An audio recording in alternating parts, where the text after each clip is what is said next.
He's a man born into power, the heart of the axis of evil. Kim Jong-il was a paranoid psychopath, one of the most evil dictators of all time.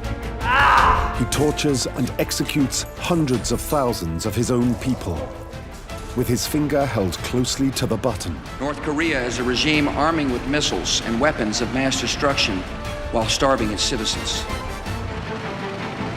It's about, if you attack us, we'll fire a nuclear missile at you. And maybe I'm enough of a nut to do it. This is the story of a man with an insatiable desire for power and fame. A man raised to be a dictator who rules with sadistic cruelty. North Korea's Kim Jong-il.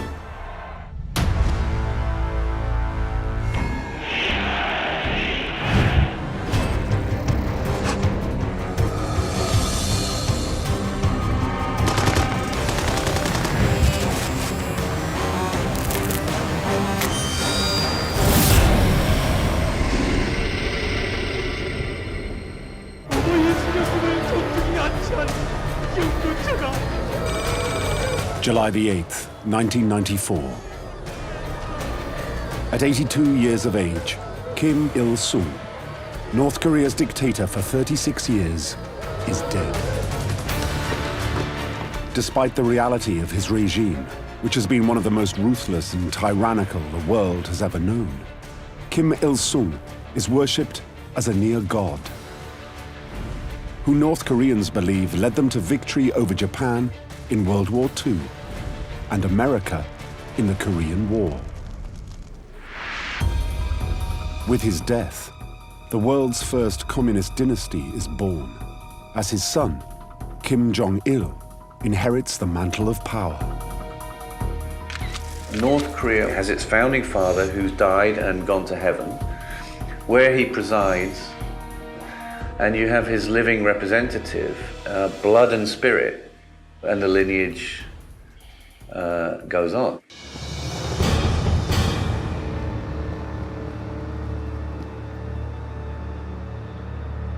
But Kim Jong-il inherits a disastrous situation. Despite his father's attempts at total self-sufficiency, North Korea has to rely on its communist neighbors buying its goods. When the Soviet Union collapses in 1991, it has catastrophic effects on the North Korean economy, compounded by several disastrous harvests that leave people across the country starving. The myth of a socialist paradise is falling apart at the seams. Ever since Kim Jong-il got involved with everything in politics, food distribution gradually started to pale. In the morning, I would see more than 10 street kids lying dead on the way to work. Back then, a lot of people died around me. A lot of kids without parents died from starvation.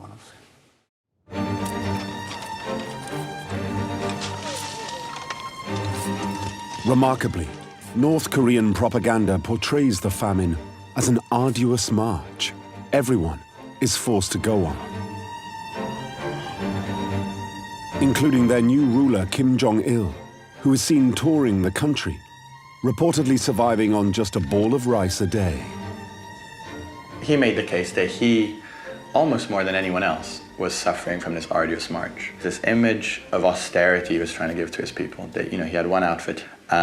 He ate such little amounts that he had no need to defecate to go to the bathroom anymore. His body had adapted to not needing fuel. But in reality, while his people starve, Kim Jong-il is living the high life.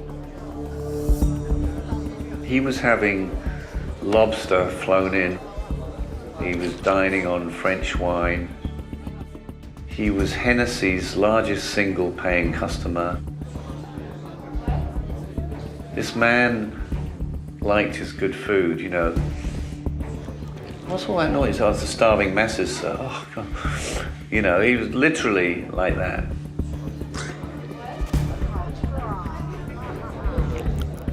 It's the kind of evil where there is no feeling. There's just emptiness. Those starving people howling out there mean nothing to me. Rather than introduce simple market reforms like China and Russia that would keep his people alive, selfishly, Kim Jong-il is only interested in his own survival. He didn't do it because he believed that such a policy would make people too independent, too difficult to control, and in the end of the day, too dangerous. To finance his extravagant lifestyle and keep himself in power, he runs the government like a mafia-style criminal enterprise. There was talk of their involvement in various illicit activities, everything from ivory trading through to being one of the largest producers of methamphetamine. They were probably the world's finest ever forgers of $100 bills, American $100 bills. And I think this is one of the great contradictions of the time of Kim Jong-il. You can create perfect fake $100 bills, and yet, you can't grow enough corn to feed the population. While Kim enriches himself, he deviously comes up with a way of getting someone else to pay to keep the North Korean people alive. He's going to terrify the West into sending them food. As well as building the world's fourth biggest army, Kim Jong-il secretly develops nuclear weapons. North Korea all along intended to become a nuclear state. Their objective was to create a bargaining position, a leverage, and that they were willing to give this up for some kind of guarantees of regime survival.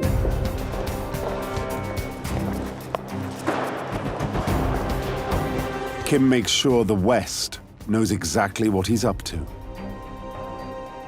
Usually what they do is they start leaking the information about their nuclear program, deliberately so, and maybe test a nuclear and/or missile test. They suggest negotiations as a way to solve the crisis they themselves had just created. Most of the world sign with relief and give them concessions.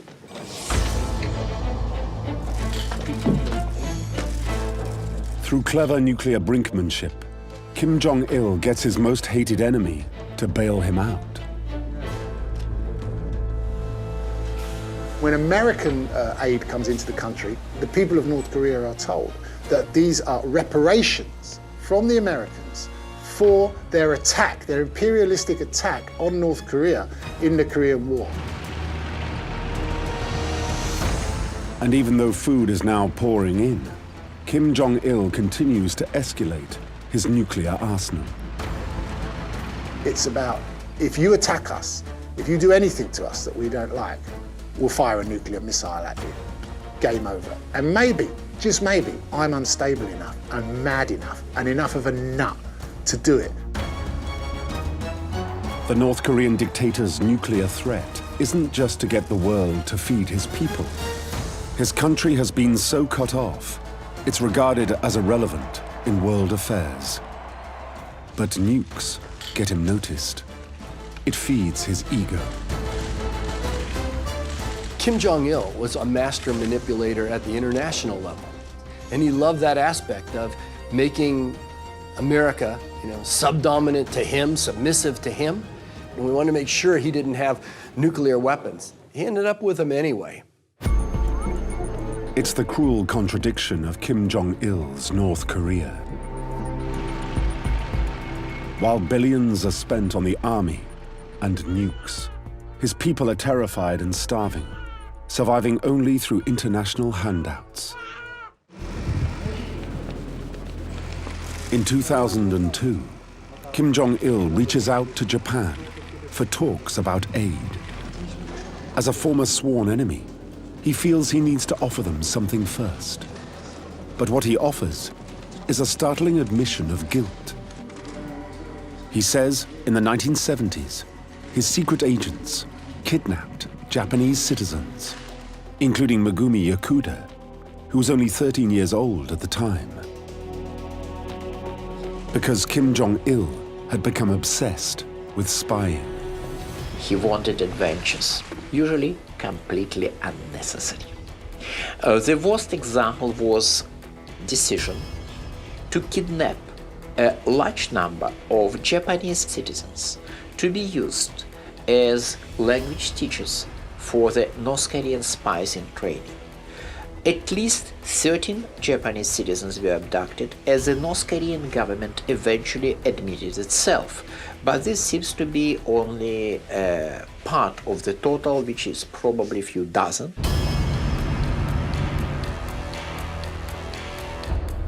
It's a level of state-sponsored depravity the rest of the world could barely believe. But it's only what you'd expect from a man raised to be a dictator.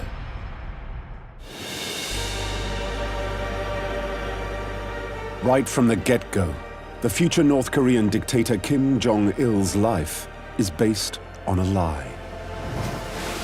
The official state report says he's born in circumstances that would make even Jesus blush.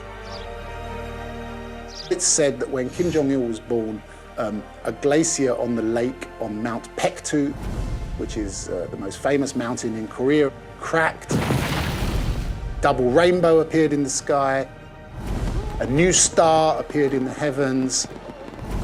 Cranes, which is the national bird of Korea, flew across the sky to announce the birth of Kim Jong-il.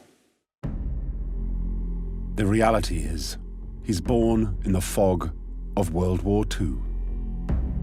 Kim Jong-il was born Yuri Kim on the Soviet military base near Khabarovsk. But it's impossible to admit it for the North Koreans, so they made up a story about him born on the Korean soil.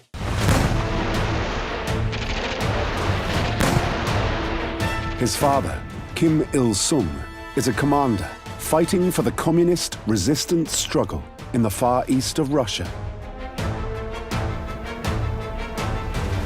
With Soviet backing, Kim's aim is to liberate the Korean peninsula from Japanese control.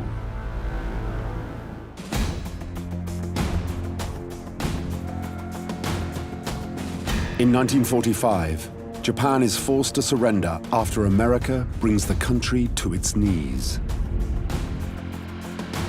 But when Kim Jong-il's father, Kim Il-sung, returns to North Korea, the story of his son's birth isn't the only lie his people are fed. It is a consistent distortion of history. Many North Koreans actually believe that Japan was defeated in World War II by Kim Il-sung's resistance movement. With the Americans firmly in control in the south of the peninsula, and the Russians and Chinese supporting Kim Il-sung in the north, Korea becomes divided.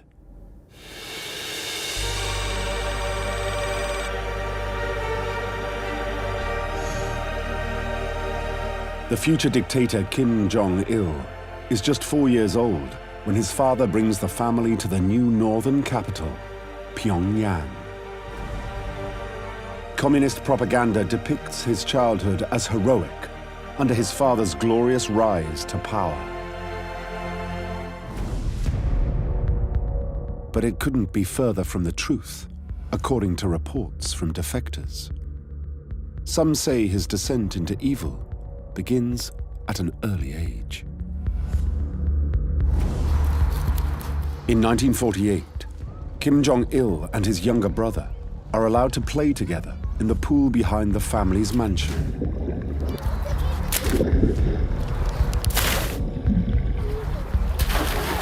For whatever reason, something goes horribly wrong. Their horseplay turns nasty.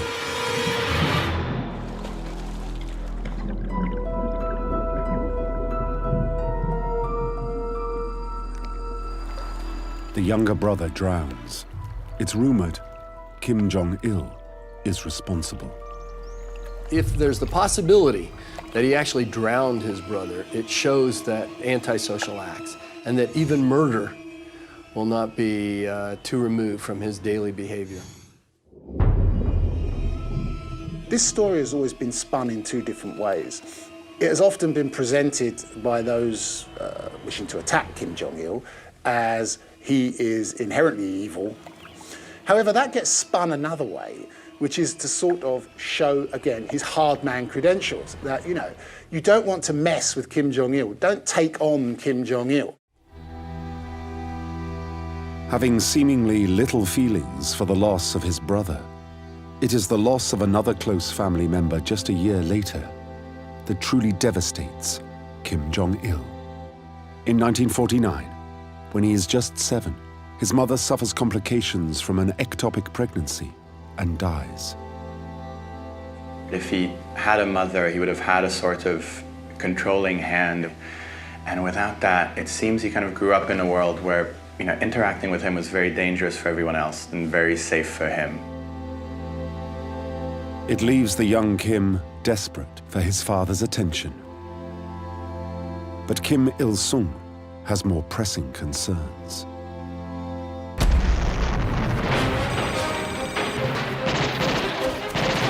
At dawn on June 25th, 1950, he begins one of the most brutal and pointless conflicts of the 20th century. The Korean War is as close to a Third World War as we've ever seen. Kim Il-sung invades the South, determined to turn it communist. But an American-led United Nations army pushes him back. Seeing their communist ally in trouble, China invades and pushes the Americans back.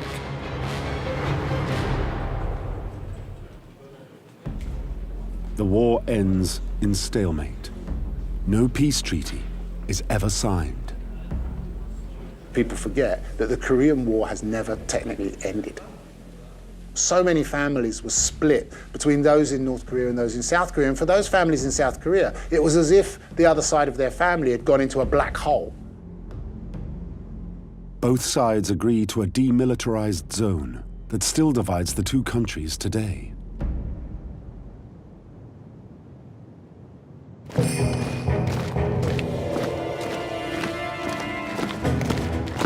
The Korean War instills in Kim Il-sung and his son, Kim Jong-il, a lifelong fear and loathing of America. They go on to build a vast million-man army to make sure the North can never be invaded again. One of the major ways that they maintain power is through a sort of theatrical victimhood. Everything is always about this continued struggle, the struggle against American imperialism that dates back to the Korean War in their minds. The demilitarized zone is actually the most heavily militarized border in the world. A 4-kilometer wide, 120-kilometer long stretch of uninhabited countryside. The DMZ is a strip that goes across the middle of the country, separating the two armies. And it's the most completely misnamed piece of real estate in Korea. There was an American general here many years ago, commander-in-chief of US forces, famously used to say to the press, "There ain't nothing D about that MZ." Skirmishes are frequent. Just a few years after the zone is introduced, American, South Korean, and North Korean troops are involved in an ugly confrontation.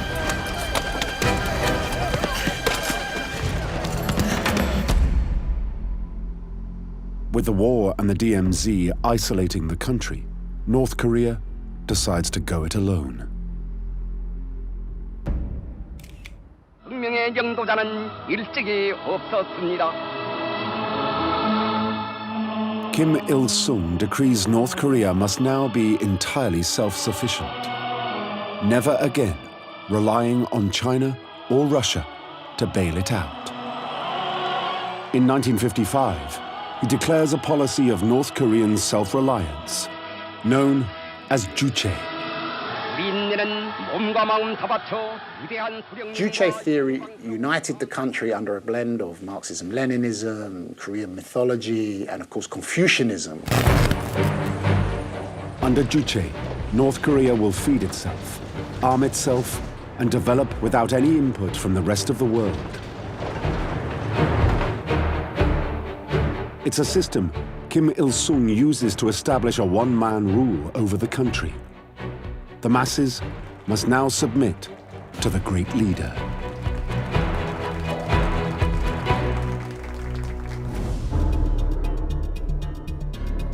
But while he becomes a father to a nation, he's not much of a father to his son. Kim Jong-il is desperate for his attention and approval, but the supreme leader has started a new family. He becomes both spoiled and resentful. Kim Jong-il grew up very sheltered and wasn't told no. And one could imagine that you need to be told no to develop some sort of boundaries on what you can do and what you can't do. And of course, if you've been raised by the supreme leader, imagine what that's going to do to your ego. As a member of the communist elite, he isn't forced into 10 years of military service like other boys his age. Instead, he develops an interest in the arts. It's said he becomes obsessed with Elvis Presley and wanting to be a star himself.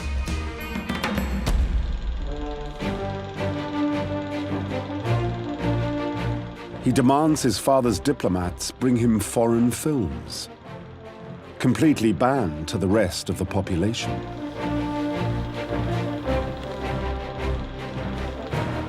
He watched everything from Japanese gangster flicks and erotic flicks to Hollywood to Bollywood. But it seems like he preferred, the kind of Hollywood blockbuster mainstream films.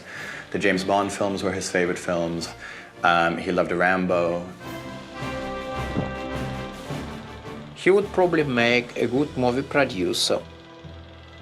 Nonetheless, he was born to be a dictator. After graduating from the Kim Il-sung University in 1964, Kim Jong-il is given a position in the Workers' Party. His father soon promotes him to a government role he thinks he'll enjoy. Kim Il-sung realized that, this kid's been sitting in cinemas his whole childhood, he's obsessed with films, and Kim Jong-il found himself suddenly catapulted from civil servant with no clear role into running the whole of the country's propaganda system. It's the perfect position for a young man desperate to ingratiate himself with his father. He wants to spread the myth of him as a godlike figure who won the Korean War.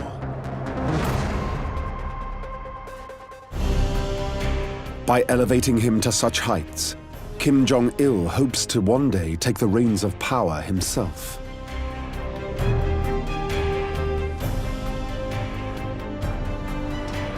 He orders statues and paintings of Kim Il-sung to be displayed throughout North Korea. Every single home should display portrait of Kim Il-sung. And these portraits had to be treated, cleaned, and replaced according to specially designed rules. And it was a crime not to follow such rules. Thanks to Kim Jong-il, the cult of personality takes hold throughout the country. He was the one who intensified the personality cult of the father to the point that even visiting Soviets and Chinese who were okay with Stalinism and Maoism thought, man, this is over the top. It's kind of the mirror image of a religion of the worst sort. It is like a cult. And the founding father remains as the supreme sort of being in the cult, if you like. By building up the cult of his father, Kim Jong-il hopes he will one day be anointed his successor. His only fear is his younger stepbrother may be chosen instead. So in maneuvering for the top job, he takes out some insurance.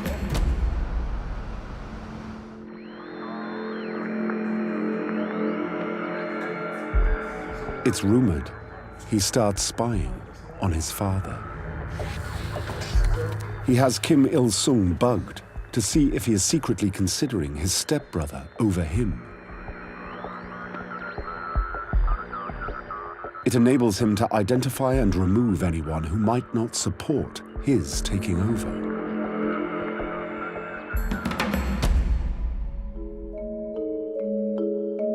Nam-il is a partisan who fought alongside Kim's father in World War II. But when he starts asking questions about Kim Jong-il's suitability for the top job, he dies in a mysterious car accident.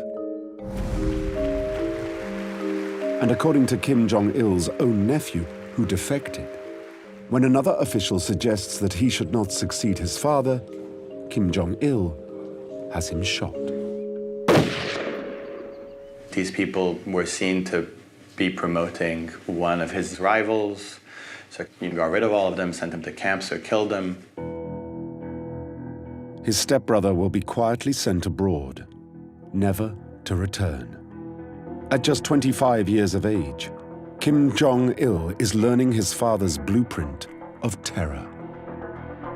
Purging is absolutely key in the playbook of North Korean dictatorship. Kim Jong-il purged or forced people into exile or executed them or imprisoned them. But purging goes all through society.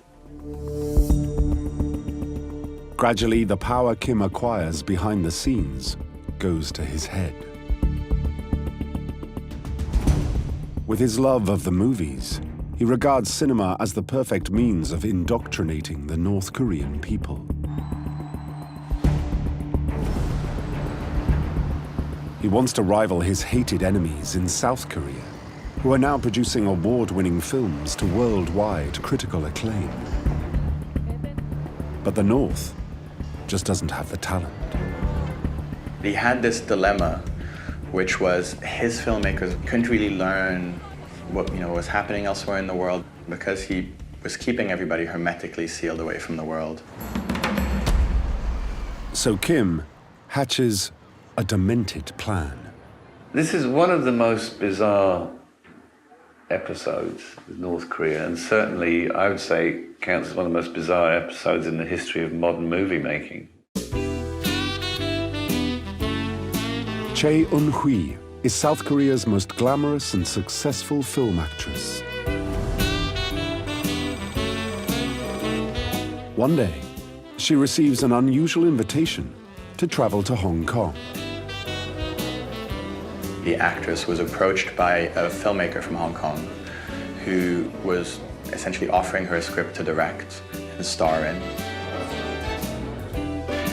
For several days, Chae is flattered and cajoled until she is asked to accompany the filmmaker to the Hong Kong coast, where a top producer supposedly lives. However, it's all a trap.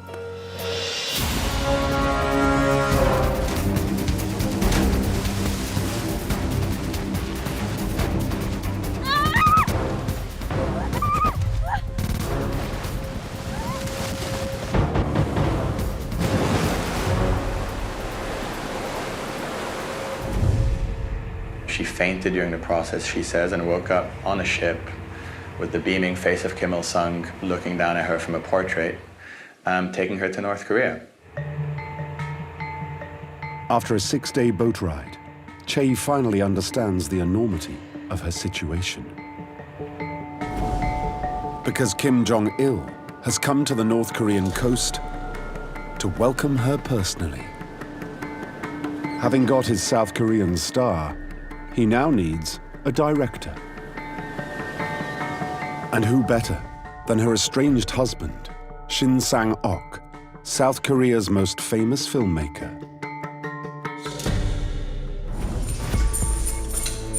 Shin is thrown into prison after also being kidnapped from Hong Kong in almost identical circumstances to Chae.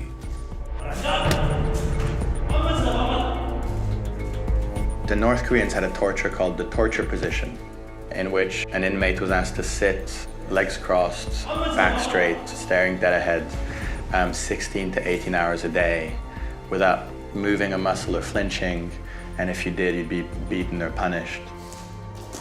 And the logic behind it was that if you sat stock still, that was the only way to think about your crime and to repent. In total, Shin was kept in jail almost 3 years. Shin eventually agrees to direct films for Kim Jong-il, if they release him. Shin had just been freed from prison a couple of weeks earlier, given new clothes, fattened up with good food, and was told by the people looking after him, get ready, Kim Jong-il wants to meet you. 5 years after she was kidnapped, Kim Jong-il arranges a party for Che to be finally reunited with Shin Sang-ok. Like making his own film with his victims as actors, Kim directs the whole scene.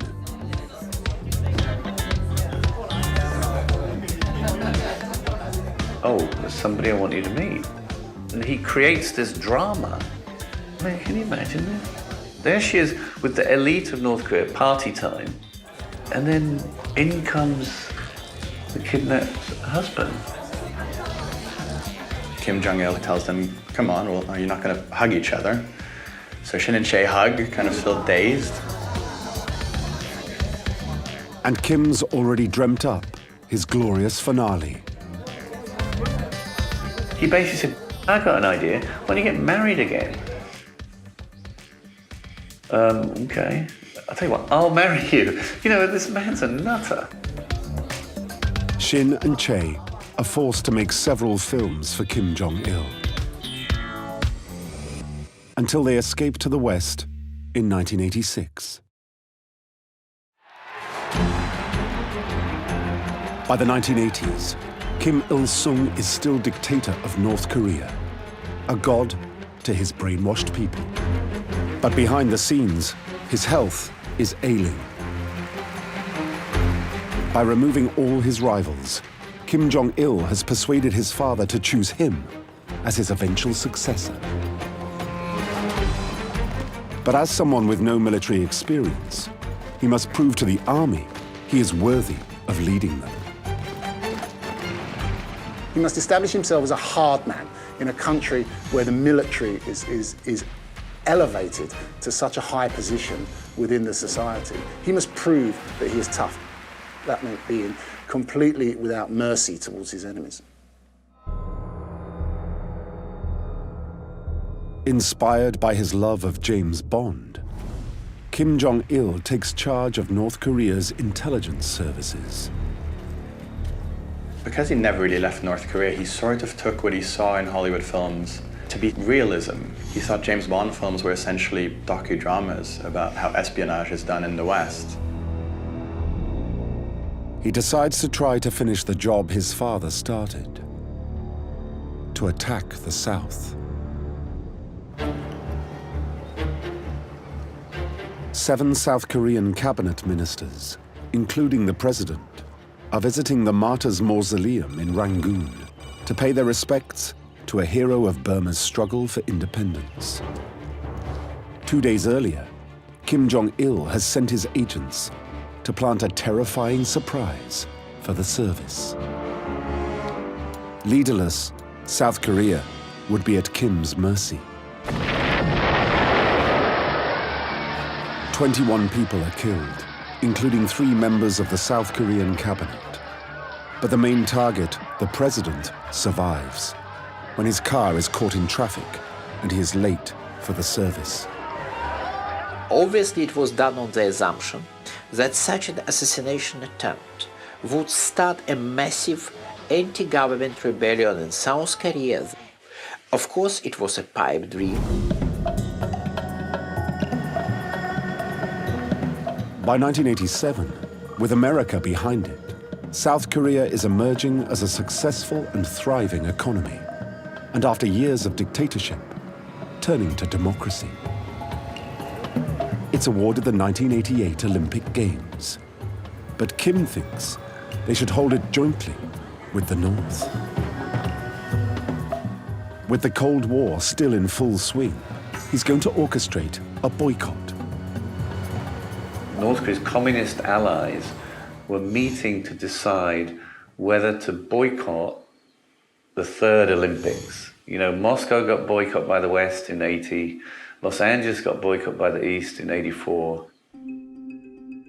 Kim plots a way of making sure the Eastern Bloc vote to ruin South Korea's big day.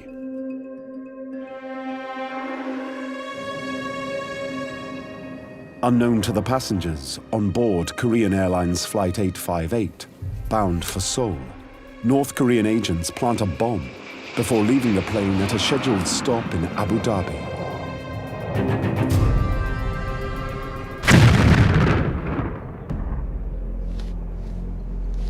A 115 people, mainly South Koreans, are killed. In Kim Jong-il's twisted mind, he has given communist nations an excuse to boycott the Seoul Olympics. The North Koreans were giving them a pretext.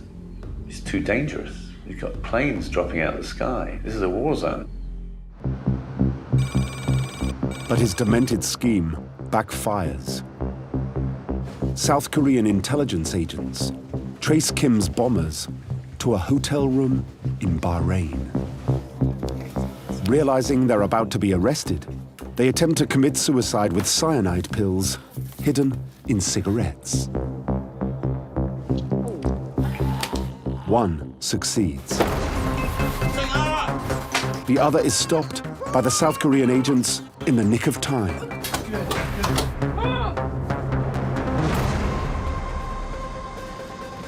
The female terrorist survives and confesses Kim Jong-il had sent them.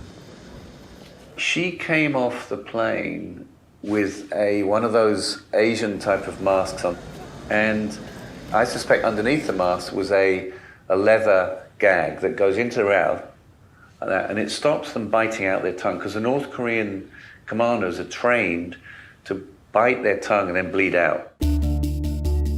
With Kim's murderous tactics exposed, Eastern Bloc countries vote to go to the South Korean Olympics. The White House brands North Korea a state sponsor of terrorism.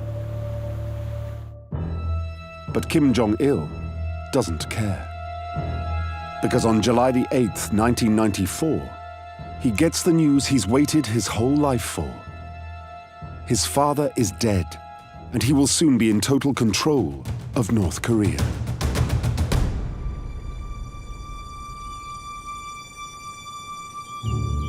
For the people, an already impoverished and repressed life is about to get even worse. Kim Jong-il's reign as North Korea's dear leader brings the country to its knees. Around 1 million people starve to death in one of the world's worst famines of the 20th century. The country becomes so backward, when viewed from space, it lies in almost complete darkness compared to the rest of Asia. Yet rather than an object of pity, Kim Jong-il has turned his country into an international pariah. North Korea is a regime arming with missiles and weapons of mass destruction while starving its citizens. States like these and their terrorist allies constitute an axis of evil. But Kim Jong-il is impervious to American name-calling because he keeps his people in complete isolation. They have no idea how the rest of the world view them. No independent information can get in or out. And anyone who disobeys the leader is crushed mercilessly.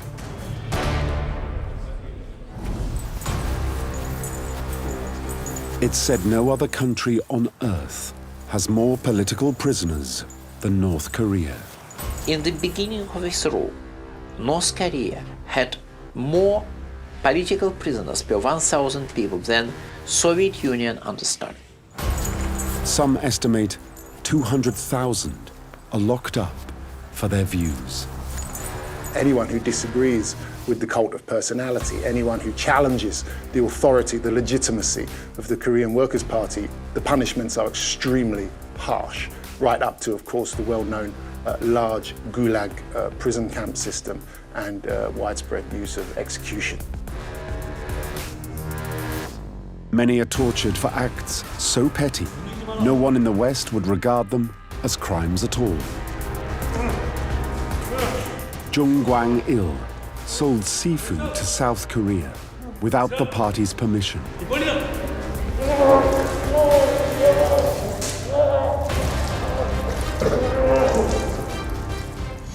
I was tortured in so many different ways. I was tortured with electricity and by water. And also suffered from pigeon torture where I was chained backwards. They chain your hands behind your back onto a hoop 60 centimeters high.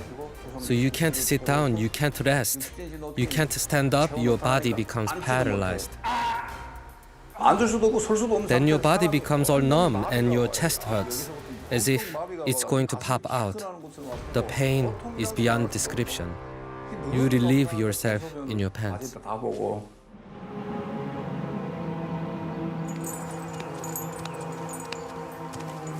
Jong-il is forced to make a false confession that he was a spy working for South Korea. And many more are sent to the same camp for merely expressing unhappiness during the famine. They were caught because they talked about their troubles living during the arduous march. Most of them just because they complained.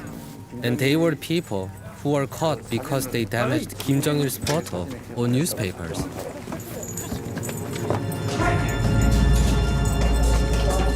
Jung experiences conditions no human being should witness, and which haven't been seen since the Nazi labor camps. In winter, it goes down to as much as minus 30 centigrade. The ground freezes to almost 2 meters deep, so they never let you bury dead people. In spring, when the ground starts to defrost, we would go into the storage room to dispose of the bodies. It's really miserable to see. Because the bodies had decayed while freezing and defrosting, so they were all tangled. We just had to use shovels to bury them like garbage. While hundreds of thousands are either starving or locked up,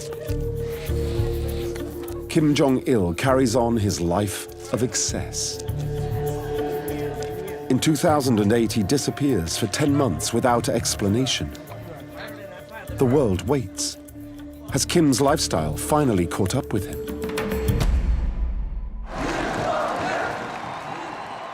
When he reappears, he looks frail and bewildered.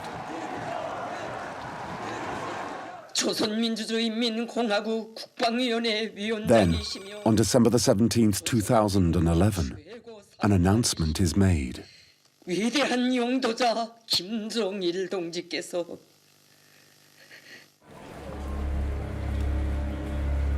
Kim Jong-il, North Korea's dear leader, is dead. The outpouring of grief is as hysterical as when his father died 17 years earlier.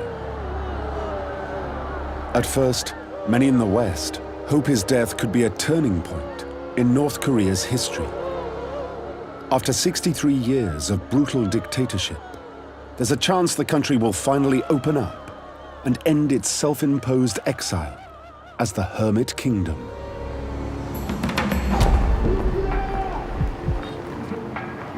There are even whispers of reunification.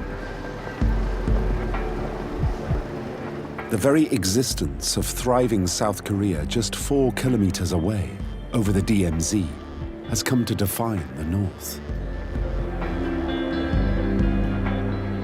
Things that constitute failure to any other leaders, you know, a loss of a war, like the Korean War, a famine, or the fact that your rival country that you're claiming to be the rightful owner of has an economy like a zillion times bigger than yours. None of that seems to affect it. The South Koreans are at the forefront of the modern tech world. The great fortune for the South Koreans is that they were allied with America. So they went the American way. The North Koreans went a different way. For many, the only hope is to escape. After I became a defector and settled in South Korea for about 5-6 years, I kept having nightmares about North Korea. I'm still having nightmares about North Korea. The dictatorship is that horrible. Hopes grow when it's announced Kim Jong-il's third son, Kim Jong-un, is going to take over. He's been educated in the West. He is the one he's been raised abroad. He's very aware of the rest of the world as it is. He's been exposed to other things that Kim Il-sung and Kim Jong-il haven't. At just 28 years of age, he becomes the dynasty's third supreme leader. Kim Jong-un is unusual in many regards. He is very young. Obviously, his father expected to live much longer. It didn't happen. So now Kim Jong-un is in control of the country with very little experience. Unfortunately for North Korea, he turns out to be even madder than his father. It begins with a bizarre government recommendation. Kim Jong-un announces that the nation should follow new haircut rules. Women can have one of 18 haircuts, but men only one of 10 approved styles. It's a set of rules the supreme leader pointedly ignores. But there is a far darker side to the new Kim. Kim Jong-un seems to be much more ready, much more inclined to use physical violence. He is obviously ready to kill people whom he knows personally quite well. He starts by purging his own uncle, who was publicly arrested and shot. He then brutally kills many of his military command with public executions.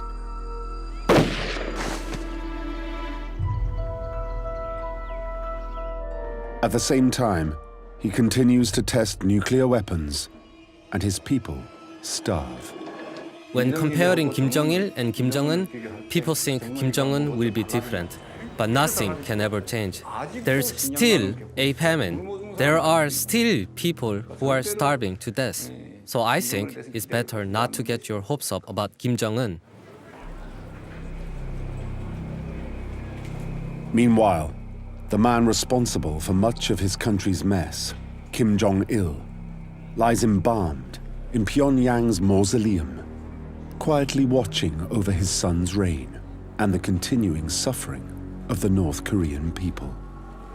Kim Jong-il was the one who built this Truman Show for the only reason that he would not have any power if it stopped existing.